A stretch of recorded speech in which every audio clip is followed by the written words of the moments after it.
안녕하세요 여러분, 안과 전문의 이동규입니다. 오늘 안과에 대한 상식을 좀 알아보겠습니다.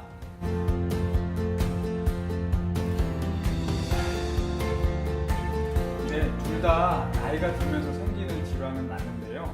가장 단순하게 알아볼 수 있는 방법은 돋보기를 쓰고 잘 보이면 노안입니다. 그리고 돋보기를 쓰거나 다른 안경으로 교정을 하더라도 시력이 교정되지 않으면 그때는 백내장을 의심할 수 있겠습니다. 네, 보통 근시가 있으신 분들이 노안을 좀 천천히 느끼시게 되는데요. 그 이유는 근시는 초점이 멀리가 아니라 가까이 있기 때문에 노안이 오더라도 상대적으로 그걸 보상할 수 있는 힘이 좀 많이 있어서 저처럼 이제 안경을 쓰던 사람들이 원래 젊었을 때 안경을 안 쓰고 멀리 잘 보셨던 분들보다는 노안을 상대적으로 늦게 느낄 수 있고요. 또 이제 백내장이 오면서 렌즈의 수정체가 변하게 됩니다. 눈 속의 수정체가 변하면서 그 이유 때문에 굴절값이 변화가 생겨서 시력이 좋다고 느끼시는 분들도 있지만 실제로는 그렇지 않습니다. 네, 백내장 수술은 다양한 방식이 있겠지만 우리나라에서 하는 표준 수식은 초음파를 이용해서 하게 됩니다. 쉽게 말하면 눈 속에 이렇게 카메라 렌즈 역할을 하는 수정체라는 구조물이 들어있는데 이 구조물을 통째로 빼는 방식이 아니라요. 통조림 따듯이 앞에를 요만큼 도려내고요. 그 안에 있는 내용물을 초음파 기계로 살짝 빨아낸 다음에 새로운 수정체를 삽입하는 방법까지가 수술 과정이 되겠습니다. 백내장하고 노안 수술은 겹치는 부분도 있고 그렇지 않은 부분도 있는데요. 일단 백내장 수술에 대해서 시기에 대해서 좀 말씀드리면 백내장 수술 시기는 딱히 정해진 건 없습니다. 의사들이 보통 백내장 정도를 임의로 5단계 정도로 나누게 되는데 가장 적절한 시기는 3단계에서 4단계 정도에 수술하는 게 가장 좋습니다. 근데 이 3단계, 4단계라도 어떤 분들은 내가 2단계밖에 안 됐지만 불편하게 느끼시면 조금 빨리 하는 경우도 있고 또 이제 4단계가 지나갔는데도 나는 불편함이 없고 지낼만 하다, 나이가 들어서 어쩔 수 없는 거다 이해하셔서 생활에 불편이 없으시면 조금 늦게 하셔도 됩니다. 다만 너무 일찍 하시거나 또는 너무 늦게 하시면 수술 회복도 어려워지고 수술 자체도 굉장히 어려워지기 때문에 그런 조금 애매한 상황에서는 안과 전문의와 상의가 필요할 것 같고요. 요즘 많이 하시는 노안 수술 같은 경우는 노안 라식을 이용한 방법 또는 노안 백내장을 이용한 방법들이 있는데 노안 백내장에 관련돼서 말씀드리면 백내장 수술을 하시는 과정은 다 똑같습니다. 근데 안쪽에 삽입하는 렌즈를 노안을 극복할 수 있는 특수한 기능이 있는 렌즈를 사용하기 때문에 백내장이 너무 없을 때 하시면 조금 문제가 있을 가능성이 있어요. 그리고 노안도 마찬가지로 어느 정도 객관적인 양은 중요하겠지만 본인이 느끼는 불편함에 따라서 수술 시기가 좀 정해져야 됩니다. 원래 두꺼운 안경을 쓰시는 분들 같은 경우는 수술 시기를 조금 일찍 가시는 것도 좋은 방법이에요. 근데 이제 원래가 눈이 좋으신 분들은 상대적으로 수술을 조금 신중하게 천천히 진행하시는 게 좋을 것 같습니다.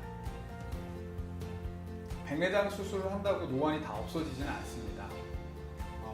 일반적으로 건강한 20살짜리 건강한 눈에 있는 수정체는 조절이라는 기능을 통해서 초점을 멀리 가까이 이렇게 왔다 갔다 할 수 있는 능력이 있는데요. 백내장 수술을 할 때 삽입되는 인공수정체는 보통 아크릴이나 실리콘 같은 딱딱한 재질로 만들어지기 때문에 초점이 한 군데 고정될 수밖에 없습니다. 그래서 멀리다 초점을 맞추게 되면 가까이는 보려면 돋보기를 이용하셔야 돼요. 다만 요즘같이 이제 노안 관련돼서 관심이 많으신 시대에는 노안 백내장 수술을 할 수 있습니다. 수술 과정은 똑같고요.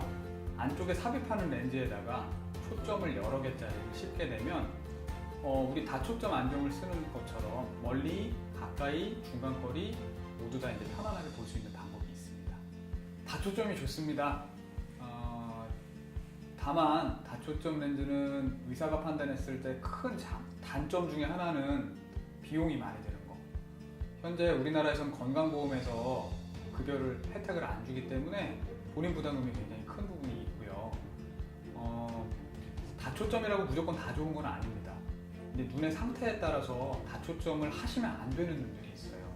불규칙 난시가 있다든지 동공 사이즈가 너무 크다든지 아니면 직업이나 생활 습관상 여러 가지 이제 불편함을 좀 호소할 만한 사람들은 다초점 렌즈가 그렇게 좋지는 않으세요. 또는 이제 망막에 질환이 있는 사람들도 다초점 렌즈를 하시게 되면 실제로 다초점 렌즈는 단초점이랑 다르게 빛의 효율이 좀 떨어집니다. 그래서 보시는 게 오히려 좀 어둡게 느끼시거나 다른 불편함을 호소하시는 분도 있어서 그런 부분은 수술 전에 검사를 자세하게 하셔서 본인 상황에 맞는 렌즈를 전문의와 상의하셔서 결정하시는 게 중요한 것 같습니다. 눈에 삽입한 인공 수용체는 교체할 필요가 없습니다. 한 100년은 쓰실 수 있을 거예요. 그래서 이제 200살을 사실 게 아니면 교체할 일이 별로 없을 거고요. 그래서 한번 넣을 때 뭘 넣을지 고민해서 잘 넣으셔야 돼요.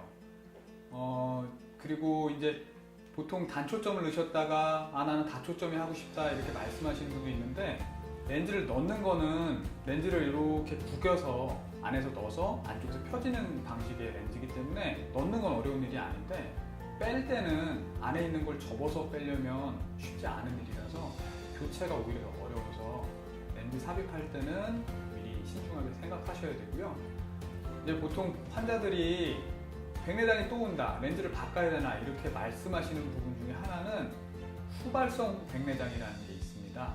이거는 렌즈 뒤쪽에 렌즈 주머니가 있는데 이 주머니에 다시 혼탁이 오면서 약간 다시 뿌옇게 보이는 내용인데요. 렌즈를 바꿔 끼는 건 아니고 이 치료 방법은 야그레이저라는 레이저로 이렇게 훈항을 이렇게 절개하면 다시 예전처럼 잘 보실 수 있습니다. 일단 다시 받을 필요가 없습니다. 백내장 수술을 받으셨다면 안쪽에 이제 제거할 수정체가 없는 겁니다. 인공 수정체로 바뀌어 있기 때문에 수술을 다시 할 필요는 없고요.